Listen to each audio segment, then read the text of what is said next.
जय श्री राधे कृष्णा। बोलिए श्री लक्ष्मी नारायण भगवान की जय। आज की वीडियो में मैं आपको सुनाऊंगी एकादशी माता की कथा या ग्यारस माता की कथा। आपको ये वीडियो अच्छी लगे तो वीडियो को लाइक करके चैनल को जरूर सब्सक्राइब करके बेल आइकन प्रेस कीजिएगा। अब सुनिए एकादशी माता की कथा। एक बार एक राज्य में एक राजा रहा करता था। राजा बहुत ही बुद्धिमान और बलशाली था। राजा सदा ही अपनी प्रजा का बहुत अच्छे से ध्यान रखा करता था। प्रजा भी राजा को बहुत पसंद करती थी। उस राजा की दो बेटियां थीं। राजा अपनी दोनों बेटियों से बहुत प्रेम करता था। राजा की छोटी बेटी देखने में बहुत सुंदर और आकर्षित थी, जबकि राजा की बड़ी बेटी छोटी बेटी के मुकाबले थोड़ी कम सुंदर थी। राजा की छोटी बेटी माता की पूजा करती थी और सभी लोग राजा की छोटी बेटी से बहुत प्रेम करते थे और उसकी बहुत प्रशंसा भी करते थे। राजा भी अपनी छोटी बेटी को बड़ी बेटी से ज्यादा प्रेम करता था, जिसके कारण राजा की बड़ी बेटी को अपनी छोटी बहन से बहुत ही ज्यादा नफरत होने लगी। राजा की दोनों बेटियां जब बड़ी हो गईं, तब पड़ोस के एक राज्य में रहने वाले राजकुमार राजा की बड़ी बेटी के लिए रिश्ता लेकर आया। लेकिन जैसे ही उस राजकुमार की नजरें राजा की छोटी बेटी पर पड़ी, तो वह राजकुमार राजा की छोटी बेटी पर आकर्षित हो गया और छोटी बेटी से पहली ही नजर में प्रेम करने लगा। उस राजकुमार ने राजा की बड़ी बेटी के साथ विवाह करने से मना कर दिया और उसने राजा से कहा कि मैं आपकी छोटी बेटी से विवाह करना चाहता हूँ। तब यह सब देखकर राजा की बड़ी बेटी अपनी छोटी बहन से बहुत ज्यादा क्रोधित हो गई और राजा की बड़ी बेटी ने अपनी छोटी बहन को अपना सबसे बड़ा दुश्मन मान लिया। राजा की बड़ी बेटी ने अपनी छोटी बहन से बदला लेने का निर्णय किया, तो राजा की बड़ी बेटी ने अपनी छोटी बहन को जान से मारने का उपाय भी सोचा। राजा की बड़ी बेटी ने अपनी छोटी बहन को मारने के लिए सबसे पहले एक लड्डू में जहर मिलाकर अपनी छोटी बहन को दे दिया और उसको लड्डू खाने के लिए कहा। लेकिन लड्डू खाने के बाद भी छोटी बहन को कुछ नहीं हुआ। बड़ी बहन यह सब देखकर बहुत आश्चर्यचकित हो गई, लेकिन बड़ी बहन ने हार नहीं मानी। जब उसकी छोटी बहन रात में कमरे में सो रही थी, तब उसके एक मटके में सांप रखकर उसके कमरे में उसने छोड़ दिया, लेकिन सांप भी छोटी बहन का कुछ नहीं कर पाया। जिसके बाद बड़ी बहन ने अपनी छोटी बहन से कहा कि चलो हम लोग कुएं में से पानी भरकर लाते हैं, जिसके लिए वह अपनी छोटी बहन को पानी भरने के बहाने कुएं के पास ले गई और उसने अपनी छोटी बहन को कुएं में धक्का दे दिया। अब छोटी बहन को तब भी कुछ नहीं हुआ, क्योंकि हर बार ग्यारस माता उसकी रक्षा कर रही थी और उधर बड़ी बहन अपने सारे प्रयास के बाद भी असफल हो रही थी, जिससे वह बहुत ज्यादा क्रोधित हो गई और फिर उसने अपनी छोटी बहन के पास जाकर उससे प्रश्न किया कि मेरी छोटी बहन, क्या तुमको पता है कि भगवान ने सबको मृत्यु एक निश्चित समय पर लिखी हुई है और कैसे तुम्हारी या मेरी मृत्यु होगी, क्या यह तुम जानती हो? तब छोटी बहन ने अपनी बड़ी बहन को बताया कि हाँ दीदी, मैं तो जानती हूँ मेरी मृत्यु कैसे होगी। छोटी बहन से ये सब बातें सुनकर बड़ी बहन मन ही मन प्रसन्न होने लगी और उसने अपनी छोटी बहन से कहा कि तो तुम मुझे अपनी मृत्यु का राज बताओ। तब छोटी बहन ने अपनी बड़ी बहन से कहा कि मेरी मृत्यु तो एक तोते में है। जो तोते के गले में एक हार है, उससे मेरी मृत्यु होगी। जब तक कोई भी व्यक्ति तोते को मारकर उस हार को अपने गले में पहने, तो मैं मूर्छित हो जाऊंगी और जैसे ही उस हार को अपने गले से उतारे तो मैं वापस से जीवित हो जाऊंगी। अपनी छोटी बहन की मृत्यु का राज जानकर बड़ी बहन बहुत ही खुश हुई और उसने अपनी छोटी बहन को मारने के लिए उसके पालतू तोते को ढूंढना शुरू कर दिया।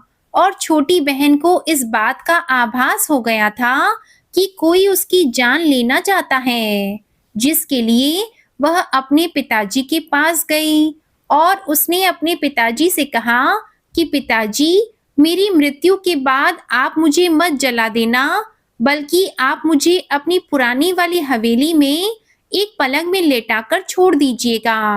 अपनी छोटी बेटी की यह बातें सुनकर राजा बहुत आश्चर्यचकित हो गया।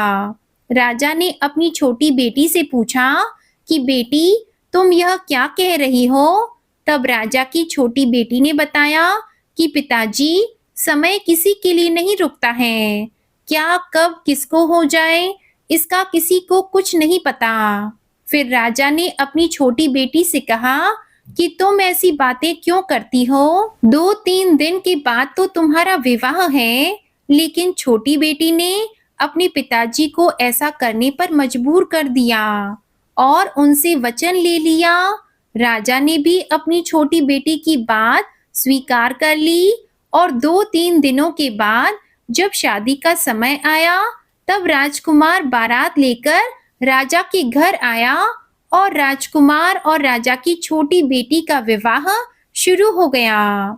जैसे ही राजा की छोटी बेटी राजकुमार के साथ फेरे लेना शुरू हुई, तो उसकी बड़ी बहन अपनी छोटी बहन के कमरे में जाकर उसके तोते को पकड़ लेती है और उसको जान से मार देती है।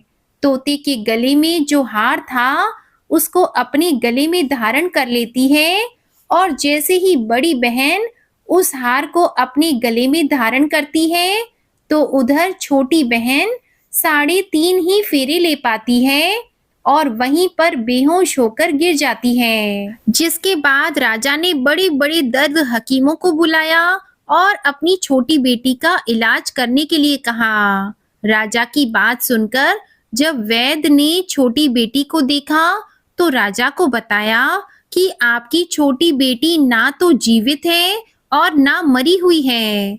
ऐसा तो मैं पहली बार देख रहा हूँ।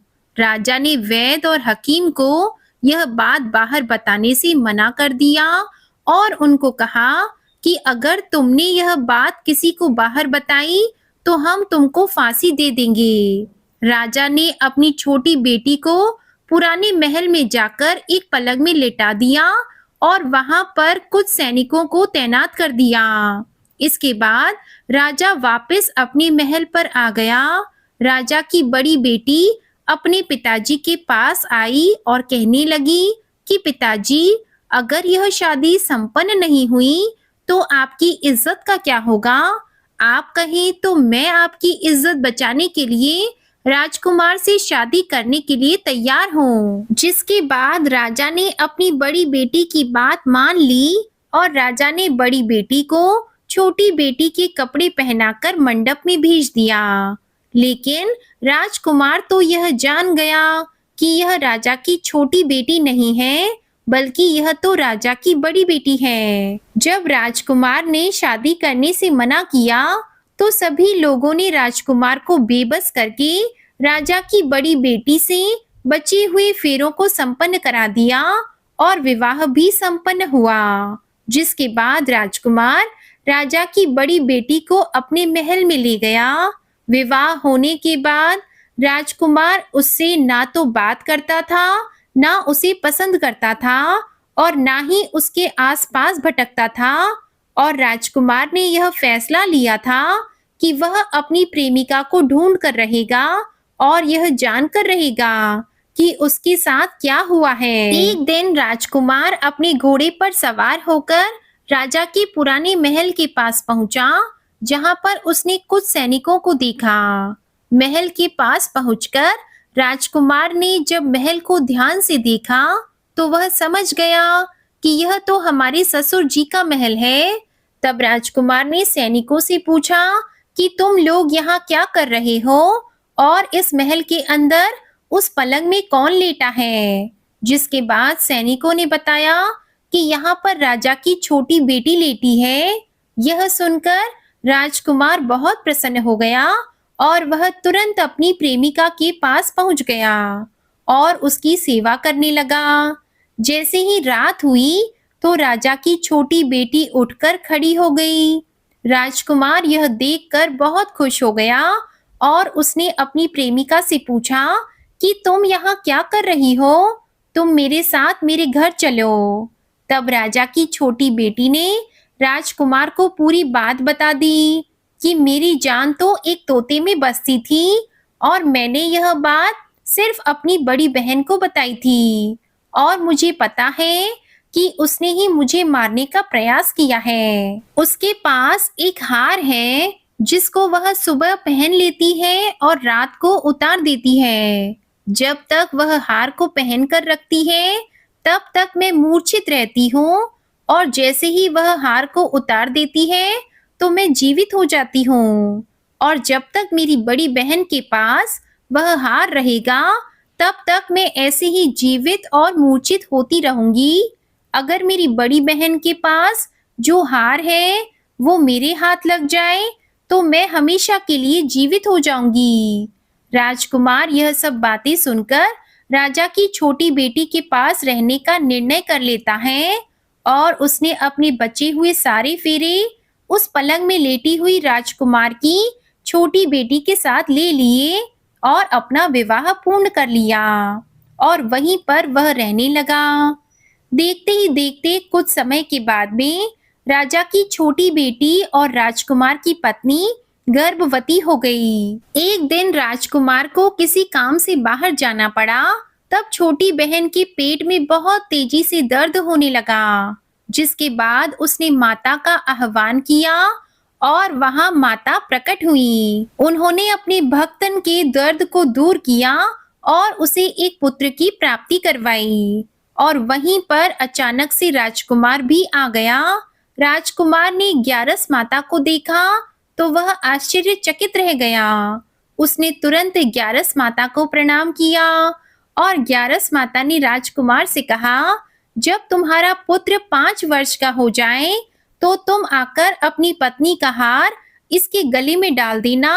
और देखते ही देखते राजकुमार और राजा की छोटी बेटी का पुत्र 5 वर्ष का हो जाता है। तो राजकुमार अपने बेटे से कहता है कि बेटा, मैं कुछ काम से बाहर जा रहा हूँ, तुम अपनी माता का ध्यान रखना। और वहां से वह चला जाता है। राजकुमार को बाहर निकलता देखकर बड़ी बहन के सैनिक जाकर सारी बातें बड़ी बहन को बता देते हैं, जिसके बाद बड़ी बहन अपनी छोटी बहन के पुत्र को वहां से उठवा लेती है और उसको मरवा देती है। छोटी बेटी के पुत्र के 2 टुकड़े करवा देती है। पहला टुकड़ा चक्के के पास छुपा देती है और दूसरा टुकड़ा अपने पलंग के नीचे रख लेती है।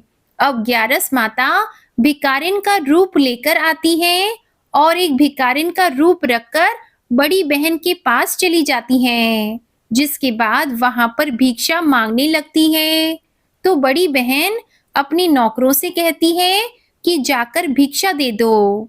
लेकिन जैसे ही नौकर ग्यारस माता को भिक्षा देने के लिए आते हैं तो माता उन्हें मना कर देती है और कहती है कि मैं तुम्हारी महारानी से ही भिक्षा लूंगी। इसके बाद बड़ी बहन स्वयं ही भिक्षा देने के लिए माता के पास आती है। तब माता एक बिल्ली का रूप लेकर उसके कमरे में चली जाती है और वहां छोटी बेटी के पुत्र के 2 टुकड़ों को आपस में जोड़ देती है और उसे जीवित कर देती है। फिर उसे वहां से लेकर चली जाती है। राजकुमार अपने बेटे को लेकर अपनी पत्नी के पास जाता है और उसे कहता है कि तुम इसका ध्यान रखना। अगर तुम इस बच्चे का अच्छे से ध्यान रखोगी तो मैं तुमसे बात करूंगा। एक दिन राजकुमार अपने बच्चे से कहता है कि तुम मम्मी से उनके गले का हार मांग लो। तो अपने पिता की बात मानकर राजकुमार का लड़का अपनी मम्मी के पास जाता है और कहता है कि मम्मी, मुझे तुम्हारा हार चाहिए। यह सुनकर पहले तो बड़ी बहन बहुत ही क्रोधित होती है, पर उसको यह याद आता है कि राजकुमार ने कहा था कि अगर मैं इस बच्चे का अच्छे से ध्यान रखूंगी तो वह मुझसे बात करेंगे, जिसके कारण वह हार उस बच्चे को दे देती है और वह तुरंत हार को ले जाकर अपने पिताजी को दे देता है। तभी राजकुमार अपने बेटे को लेकर वहां से जाने लगता है और अपनी पत्नी से कहता है कि तुम हमारे लिए खाना बनाकर रखना, मैं शाम को आकर तुम्हारे साथ खाना खाऊंगा। और वह अपने बेटे को लेकर वहां से चला जाता है, जिसके बाद वह राजा के पास जाता है और उनको सारी बातें बता देता है। अब राजा अपनी बड़ी बेटी की यह करतूत सुनकर बहुत ज्यादा क्रोधित होते हैं और अपनी ही परवरिश पर दोष देने लगते हैं। राजकुमार को अपनी छोटी बेटी के साथ रहने के लिए आदेश भी देते हैं। इस प्रकार ग्यारस माता की कृपा से राजकुमार और राजा की छोटी बेटी सुखपूर्वक रहने लगे। प्रेम से बोलिए एकादशी माता की जय। प्रेम से बोलिए माता लक्ष्मी जी और भगवान विष्णु जी की जय। ये कथा आपको पसंद आई हो तो इस वीडियो को लाइक करके ज्यादा से ज्यादा शेयर कीजिएगा और हमारे चैनल पर अगर आप नए हैं तो इस चैनल को सब्सक्राइब जरूर कीजिएगा और बेल आइकन भी प्रेस कीजिएगा। जय श्री कृष्णा, राधे राधे।